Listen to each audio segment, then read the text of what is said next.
Well, good morning, everyone. Thomas Montgomery, Smart Money Alliance, and IIMFL. We get together most Mondays through Fridays at this time at 8 a.m. Central, or just a minute or so before, here on the same Zoom bridge to talk strategy, techniques, share ideas, and even solve some problems. Two quick agenda items today, and then we'll open it up to take care of questions, comments, concerns that you have. First of all, I understand that there's a difference between lead generation and then working with the clients. So let's talk about each of those. There's many different ways to generate leads because there's many small business owners, pre-launch, startup, existing, that want to need capital and that can benefit from our no upfront cost access to capital program. Again, they don't have to pay anything up front. We guarantee a $100,000 capital raise. There's no minimum time in business, no minimum credit score. So there is that side of the equation of generating leads. And that's what this email that you see on the screen is about. And we'll talk more about that in a moment. The other side of the equation is, okay, the client's on board and let's implement. And so that's what our financial literacy educators do. So affiliates generate the leads. Financial literacy educators work with the clients. Now, you can wear one hat or you can wear them both. And technically, all financial literacy educators should be an affiliate, but not all affiliates want to be financial literacy educators, which is just fine. We have magnificent flow right now, so we need to make sure that we have our arms around which of our financial literacy educators are ready to help more clients. So in other words, the leads have already been developed. They're already contracted with us. We just need to assign them to a financial literacy educator who's going to work with them through the 4-week curriculum. 15-minute calls is all it is, once a week for 4 weeks. Set up Calendly, get us that link, and then we'll fill your schedule. We do have a specific, about a 1-hour training to make sure that you can pull all the pieces together and provide the clients the experiences that they're expecting. And of course, the financial literacy educators also write the key person policies, and they write those policies through Nationwide through our hierarchy. So first of all, if you have extra bandwidth and are ready to be assigned clients to mentor, please email us and let us know. We need to plug you into that training just to make sure you're ready to go. And anywhere, if you can accept an extra 10 clients a month to write policies for, up to 100, we can fill your schedule. I mean, we're in a very fortunate time with client growth. Now, if you're not a financial literacy educator, you are an affiliate, you're focused on generating leads, and you get paid from that, right? You get paid great for just generating leads. We provide you a free landing page and so forth. What we're going to talk about on today's topic is a source of leads that you may not have considered. And we want to use the Q&A function. I should have set up a poll. I didn't think to do that this morning until just now. But I'm going to read through the demographics here, and then we're going to pause. And I want each of you to please type in to the Q&A what you think the industry is that I'm talking about here, and then we'll dig into it. All right, so go into the email. We're going to talk about a key target market, a specific type of entrepreneur that is, if not the best, one of the best to approach with our programming. Now, I leave programming broad because access to capital with no upfront cost is mainly how we're working with clients, but some of you are quite proficient in bringing on clients that are in the Capital Ready 2.0 where they have an upfront fee. So why is this demographic, which I've not told you who they are yet, but I will in a second, why are they so ripe for assistance? Well, there's a large number of them, over 20 million. Most of them, well, I guess 47% is the stat that I found, but at least half of them are suffering financially. So there's actually an additional stat that's not listed here, but let's just say half of them are not only not making money, but they're literally losing money. This is a group that's very easy to identify and approach, which we'll talk about. They're typically overlooked by other resources, so they're not being assisted in almost every instance. And also, because of the way they're wired, there's a very high probability that not only would they become a client, but they'd also become a sub-affiliate of yours. And of course, sub-affiliates are great because then they go out, replicate the model, and you get overrides. So all of you that are online live here, please take a moment and type into the Q&A box, it's like chat for Zoom, what industry you think I'm talking about here.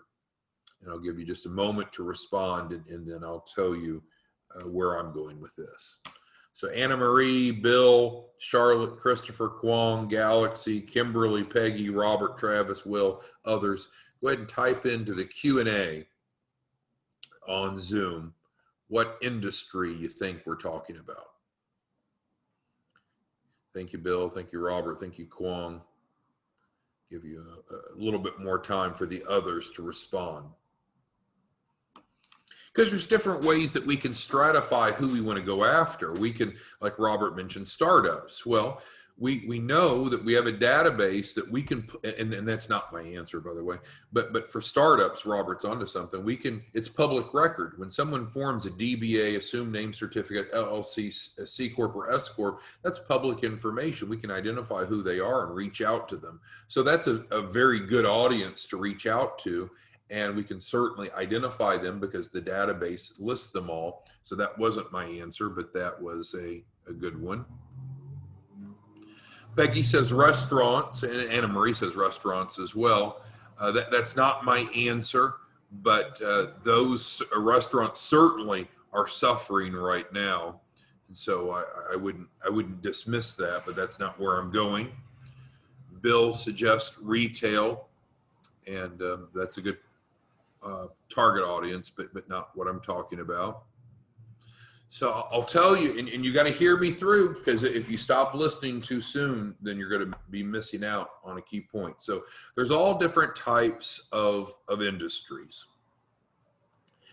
And well, let's go to Travis. Travis talked about loan turndowns, and that's right. We've talked about, that's not my answer for today, but we've talked about going to local banks and getting referrals from banks by their loan turndown. So that is an excellent target audience, but that's not the demographic I'm talking about here. Okay, so going back to industries. So there's all kinds of industries, like some of you mentioned, the food service industry, the retail industry, the automotive industry. But I really believe that a target audience that we should be approaching is a group of individuals who are often the least well organized. In terms, they're often operating just as sole proprietorships from home-based businesses, and I'll give you more specifics. I'll give you the answer to the quiz question here in a second, but they're almost always home-based. They're usually sole proprietorships, and usually no one is helping them understand how do you set up a business properly in general, let alone set up a business to access capital, which is what we provide, right? When you look at our 27 mistake video, you go through the 4-week curriculum, and we're teaching them a lot. The answer is network marketers, multi-level marketers, which we're not, but you've got Legal Shield, you've got Amway, and there's probably nearly an infinite number of health and beauty MLMs. So these are people, sometimes sophisticated, sometimes not. They're putting up some money to join some opportunity, which I'm not casting an opinion on either way. And now they're a small business, right? So they're in business, but most of them are not making money. Most of them want and need more capital, whether to be buy inventory, to get more training, or what have you. And they often are just not receiving any assistance. They're kind of off the radar. But they're some of the easiest to find, because if you're an MLM or a network marketer, and you got to go be visible. The further benefit of helping network marketers and multi-level marketers access capital is they're well connected, right? Because in their business model, they're usually out recruiting. So they have an upline and a downline and a cross line. And so you can start approaching them with the access to capital program. And so we can role play a bit. Let's role play with Regina, who's on the call. So we're going to pretend that I looked up and I found Regina, and Regina is a Legal Shield rep, just for example. Now, she could have been Amway or Mary Kay. It doesn't matter which organization she's working with. We don't have an affiliation with any of them. But I could approach Regina and say, hey, Regina, I'm with a 501c3. We've received grant funding to assist network marketers and home-based businesses get positioned and access capital.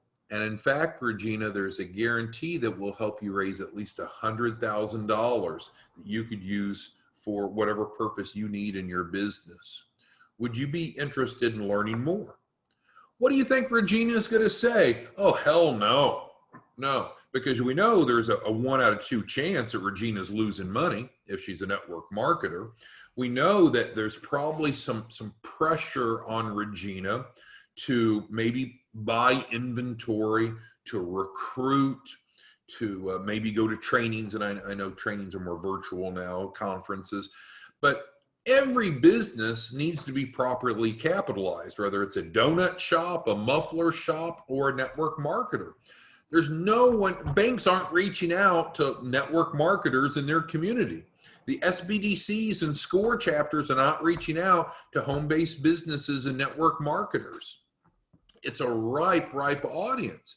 And they're wired the right way, right? Because they're entrepreneur. They've decided to make an investment in some business. No different than a Domino's franchisee. You know, to go get a Domino's franchisee, I think you have to have $75,000 to put in up front, plus probably $250,000, I don't remember the number, but probably $250,000 of net worth and so forth. Well, that's fine, but there's a whole lot of people that don't meet those criteria to go buy Subways and Domino's and so forth. So they're looking for business opportunities on a smaller scale. So they're usually putting in $100, $150 to buy into an opportunity. But they have the same needs as a Domino's franchisee. They need to get their business set up properly. They need a business bank account so they can separate personal, and they almost always need capital to grow.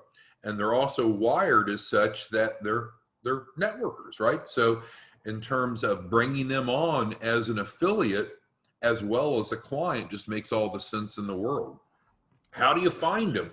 Well, my goodness, you know, again, they're reaching out directly to consumers. We're a business to business model. However, you got to keep in mind that they are business owners. And so it won't take much effort to start looking around and being able to find network marketers.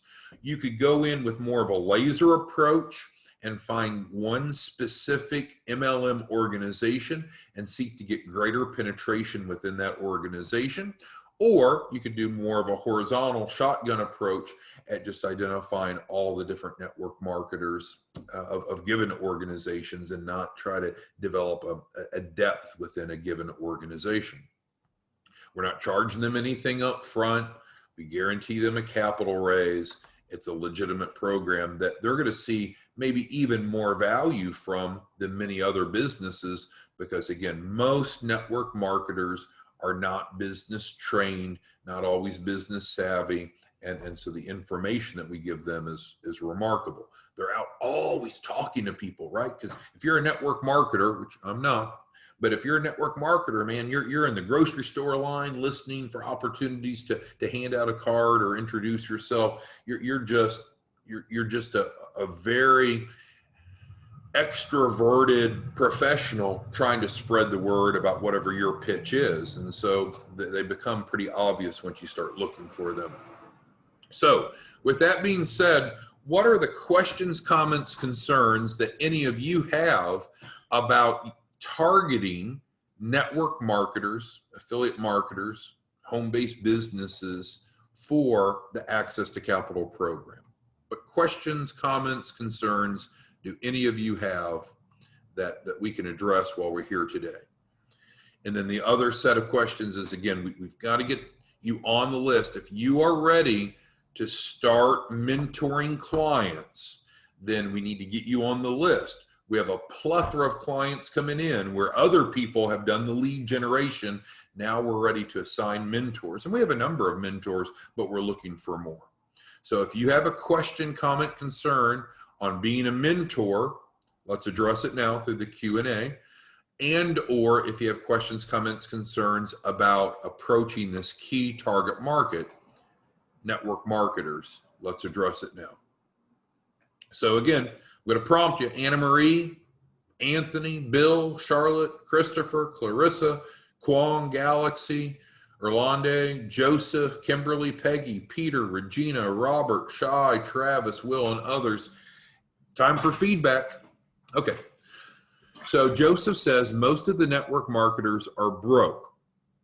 Now that's a very good point, and frankly, that's our pleasure of working with small business owners that are in a tight financial spot. We're here to help them, and you're right. There's a small number of network marketers that generate wealth. There's the opportunity for them all, you would say. The model is created for them all to be able to generate wealth, but there's a small number that are generating wealth, and a lot of them aren't. Well, that's exactly why they would need access to capital. So with that being said, they're an excellent target audience because we don't have minimal monetary criteria for them to join the Access to Capital program. And we do have the three-prong approach, right? There's three ways that a small business can access capital to grow a business, and only three: debt-based, equity-based, earned income. And we have all three. So Joseph, you're right. Many network marketers are struggling, but some of them, many of them are doing that on the side. So they have their full-time job, and then on the side, often they're doing the network marketing, but there's some full-time, and some people have been displaced from their normal job. So that's their only source of income. But really, you've got a 2 out of 3 chance, Joseph, of having a good conversation with a network marketer, and I'll explain why. Number one is either they become a client, and that's good for them and good for you. Number two is they become an affiliate of yours, which is good for you and good for them.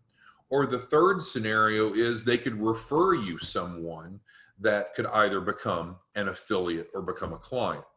So you got 3 opportunities, Joseph, with every prospect you talk to, especially with this target audience, of walking away with it being a successful conversation. They could become a client, they could become an affiliate, or both, of course, or they could refer you someone that could become a client or an affiliate. So I wouldn't be hesitant at all. I wouldn't be pessimistic, Joseph. Okay, let's go to the next. Clarissa asked, will it be harder or longer to get them funded with them being a home-based business? Well, that's a good point. So I own a couple businesses, and you may as well, Clarissa. I'm not home-based. I'm in my physical office right now talking to you, but one of my businesses uses a Regus office address. So it's a virtual office. I haven't been to that virtual office in over a year. I went in there once to get mail. Now they just send it to me. But what you have to keep in mind, even a home-based business can have a commercial address, even though they're working from their pajamas in their back bedroom. Will it be harder or longer to get them funded? Not necessarily. What you always have to remember, Clarissa, is that there are different sources of capital for different circumstances. So we'll certainly need to take them through the 4-week curriculum and see what they qualify for, but they'll benefit from that experience. They'll have a better operating business, and we guarantee them the $100,000. We're taking the risk, not them. You'll write the key person policy, so you know you're going to make money from them. We will work with them to raise capital whatever way that they can, and you know that you're going to make at least $1,000 off of their capital raise from the performance fee, all the way up to 5% if you're a joint venture partner. Okay. Travis is interested. Okay, very good. Let me keep a short list here of who's ready to be on the mentor list. Regina says she is ready as well. Perfect. We had a great discussion yesterday. All right, Shai has a question. So will it be appropriate to reach out to people on social media? Absolutely. Now, of course, if you have an in-person discussion, you're probably going to be more relevant to them and more credible. But using social media to create those conversations is a smart thing to do. What we do is credible, and I always kind of scoff at when people says, well, what you guys do isn't real. Well, that's ridiculous, right? Break down what we do. We take them through a 4-week curriculum, and they can even review the educational topics in advance. We assign them a financial literacy educator. We build them a lender compliant loan package. We guarantee them a $100,000 capital raise, and we work with them until they've accomplished that. That is remarkably valuable. And now with the Access to Capital program, we don't even charge them anything up front. So yes, Shai, reaching out to people online, it's just, you have to be prepared. The less personal the discussion, the more likely that they're going to be untrustworthy, and having a conversation with them will help. But again, if your role is simply to be an affiliate, it's real simple. Just drive people into the landing page and we'll take care of everything afterwards. So just drive them into the landing page. All right. And yes, Mr. Martin, it would be great to have you as one of our mentors. We just need to get your E&O back active. I think that has been a barrier. So we answered Shai's question there. And so yes, we got Regina on the list. I'll follow up with you and Travis. Okay. Any other questions that anyone has about the two topics we've addressed today? And I guess they're two very different topics, but I needed to discuss both with you. One of which is on the screen here, which is a really nice target audience that are underserved, easy to access, typically receptive. And if you couldn't target this audience and help an average of 10 clients a week with reasonable effort, I'd be very surprised. And again, you just have to keep in mind, when you're writing 10 key person policies a week and making on average, we'll just say $500 to $1,000, you're earning more than the average American does doing something very part-time. So it's not get rich quick. It's not a scheme. It's not a scam. But financial services is a very ripe industry, a very lucrative industry. And we happen to have a lead generation process that's second to none. So just keep that in mind. Shai asked, how long does she have to wait to be a mentor? Not long at all. So let's go back to the mentor list. So to be a mentor, we need to have you pass the background check. Not everyone passes the background check, but we have to start with passing the background check. We have to get you onboarded properly, and we're not charging you for these things. Now, the background check is a fee to a third party. We'll reimburse you for that. But just keep in mind, we're not trying to sell you something. We're not charging you to be a financial literacy educator. So we need to do the background check first, and then just simply get you onboarded. And then we would prefer, just as Regina mentioned in her comment a moment ago, I didn't read out, but we'd really, really prefer if you're going through the Access to Capital program yourself, because instead of us just talking about it, you've gone through it. Now, as long as you're at least 1 week ahead of your clients, then you've experienced whatever you're going to be talking to them about next. I've used this explanation before, but it's true.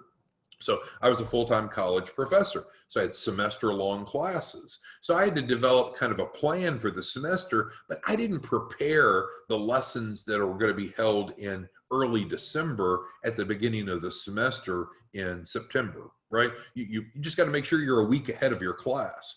So the point is, you can be a participant yourself and at least be 1 week ahead, and then you'll be ready to start having clients. So Shai, yes, I have you on the list. I will follow up with you as well. So again, being a mentor, it's not difficult. You're assigned clients, and of course you can generate your own clients, but we have clients to assign. And then you need to have a Calendly set up. And so then 15-minute increments normally.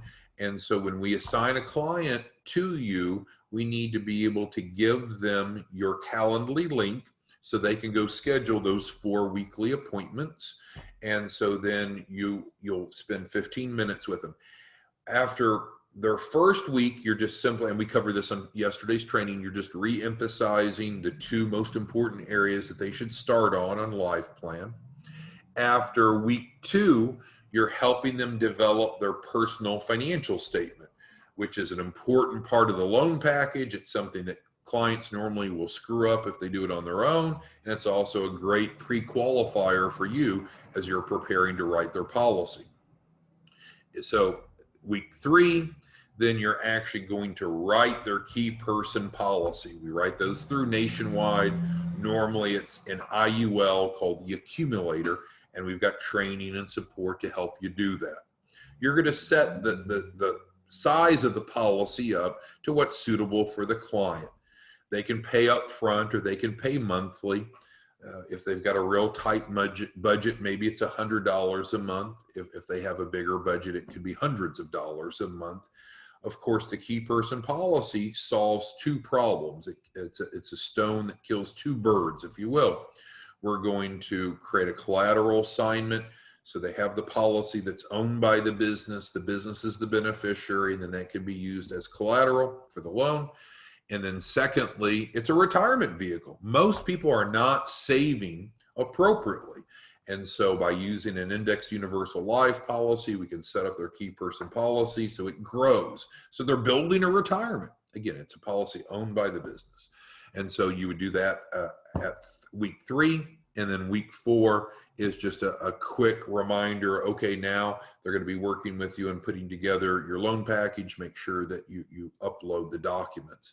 So you're kind of just touching base with them after weeks 1 and 4. Week 2 is an action step. You're developing their personal financial statement with them, but that's helping you position to make the right policy design decision after week 3. And week 3 is the actual revenue producing step.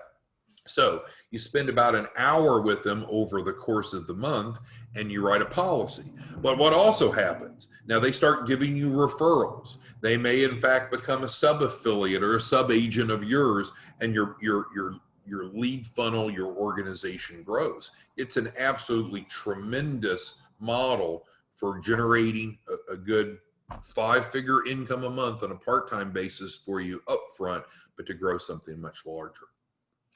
Okay, who else has questions about the role of the mentor, the 4-week process, the target market that we just talked about? What am I missing? What is it that you need help with?